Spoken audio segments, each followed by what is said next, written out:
Hello everyone, thoughts of মিথিলের নতুন একটা বড় ভ্লগে তোমাদের সবাইকে স্বাগত জানাই। তো এটা হচ্ছে আমার সরস্বতী পুজোর ভ্লগ। সকালবেলা উঠে খুব ভালো করে হলুদ মেখে স্নান করে তারপর আমি কিন্তু প্রথমেই যে কাজটা করেছি সেটা হচ্ছে আলপনা দিয়ে নিয়েছি। কারণ আলপনাটা শুকোতে একটু সময় লাগে, তাই প্রথমেই কিন্তু আমি আলপনা দিয়ে নিয়েছি। আমাদের বাড়িতে এখনো খড়ি মাটি দিয়েই আলপনা দেওয়া হয়। চালের গুঁড়ো দিয়ে আলপনা দিতে গেলে এই মেঝেতে খুব একটা ভালো বসতে চায় না, আর ফেব্রিক কালার দিয়ে করলে সহজে উঠতে চায় না। তাই খড়ি মাটি দিয়ে কিন্তু সম্পূর্ণ আলপনাটা আমি প্রত্যেক বছর দিয়ে থাকি। আর আমার দিদা বলতো যে কোনো পুজোতেই একটুখানি খড়ি মাটি দিয়ে আলপনা দিলে না পুজোর জায়গাটা একদম অন্যরকম ভাবে সুন্দর হয়ে ওঠে। এবার আমি এনেছিলাম এক ছাঁচের ঠাকুর। এবছর আমাদের বাড়িতে 11তম পুজো ছিল। আমি আগেও ভিডিওতে বলেছি, আমার সরস্বতী পুজোর ভিডিওতে, যে এই দিনটা আমার বাবার জন্মতিথি, তাই এই পুজোর মাধ্যমেই আমি বাবাকে স্মরণ করে থাকি। সরস্বতী পুজো আমার কাছে ভীষণ স্পেশাল একটা অকেশন।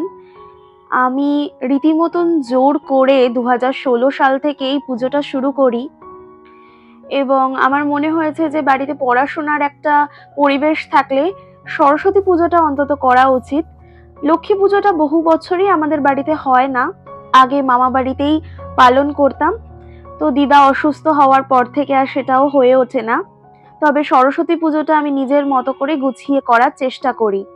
এই বছর দিদার শরীরটা ভীষণ খারাপ থাকার জন্য মায়ের মন মেজাজটাও খুব একটা ভালো ছিল না, তাই যতটা পেরেছি নিজে চেষ্টা করেছি যে সম্ভব মতন একটু গুছিয়ে করা যায় কিনা। তবু মায়ের সাপোর্ট ছাড়া তো সম্ভব ছিল না। আর জেম্মা ছিল, আমার বান্ধবী এসেছিল, সবাই মিলেমিশে খুব সুন্দরভাবে পুজোটা কিন্তু করে উঠতে পেরেছি। পুজোর দিকটা সুন্দর করে গুছিয়ে নিয়েছি। খুব ছোট থেকেই আমি পুজোর কাজ করতে ভীষণ ভালোবাসি, আর এই পুজোর কাজটা কিন্তু সম্পূর্ণরূপে আমি শিখেছি আমার দিদার থেকে।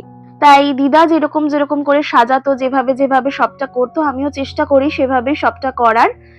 আর তারপর আমি চলে গিয়েছিলাম ভোগ বানাতে। আমাদের মধ্যে ভোগের একটা চল রয়েছে, অন্নভোগ দেওয়ার একটা নিয়ম রয়েছে।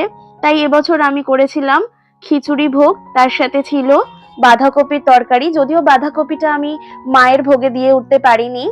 আর পরমান্ন তো ছিলই। এই পরমান্ন কিন্তু প্রত্যেক বছর মা নিজে হাতে বানায়, ওটাই হচ্ছে আসল ভোগ।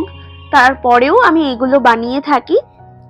আর এই ছিল আমাদের সুন্দর একটা ছোট্টর মধ্যে ঘরোয়া ডেকোরেশন, এগুলোও আমি করেছি।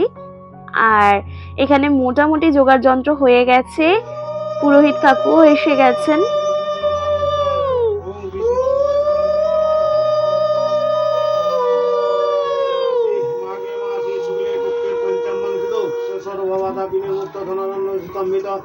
ধন অর্থ কাম মুখ্য চতুর্বর্গ ফল লাভস্য কামনায় সরস্বতী পূজা কর্ম অহং করিষ্যে। ওম সূর্য সমঞ্জম কালো সন্নিহিত নমস্কার ভবনাধিপতি ভূমির আকর্ষণ খচরামরা ব্রহ্মণ শাসন নমস্তায় কল্পদ্দিমি সুন্নিধি।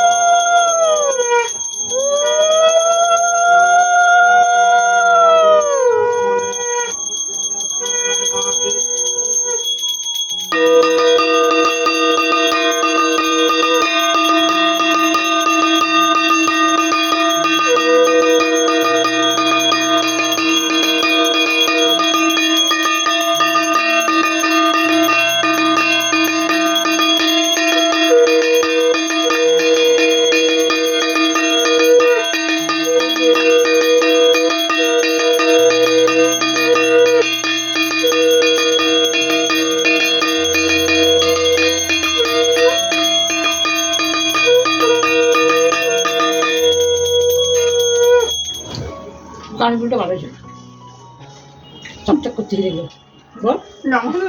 হ্যাঁ, তোর এরকম ক্যান্ডিড মোমেন্ট তোলাটা আমার খুব ভালো লাগে। আমি কি, আমি হাতে ধরে আছি। তো কি হয়েছে, সবাই থাকবে হাতে। যদি এখন কেউ ওখান থেকে দেখে আমাকে জানলা দিয়ে, বাবা আমি হচ্ছে কিছু দেখতে পাচ্ছি না।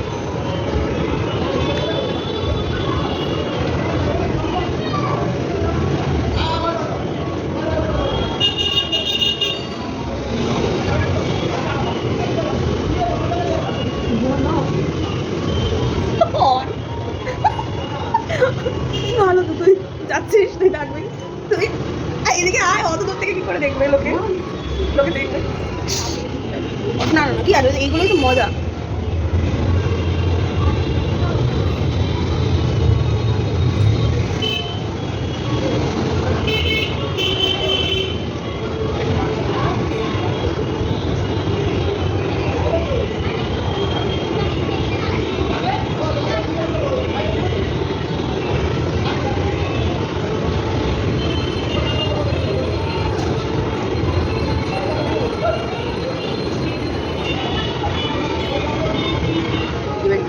আরে আমার রাত্রে বিয়ে বাড়ি আছে, ওই জন্য আমি আরোই বিয়ে বাড়ির সুলভ সাজ দিয়ে বেরোতে।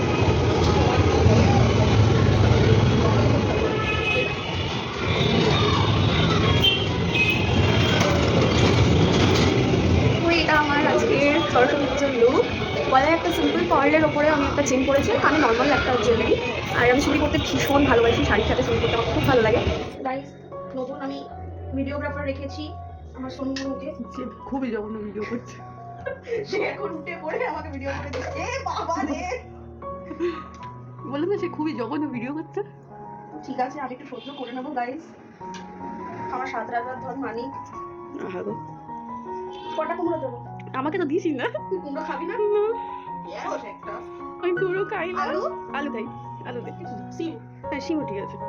দুটো দিক খেয়ে দেখ যদি লাগে তাহলে সিম এই দেখিস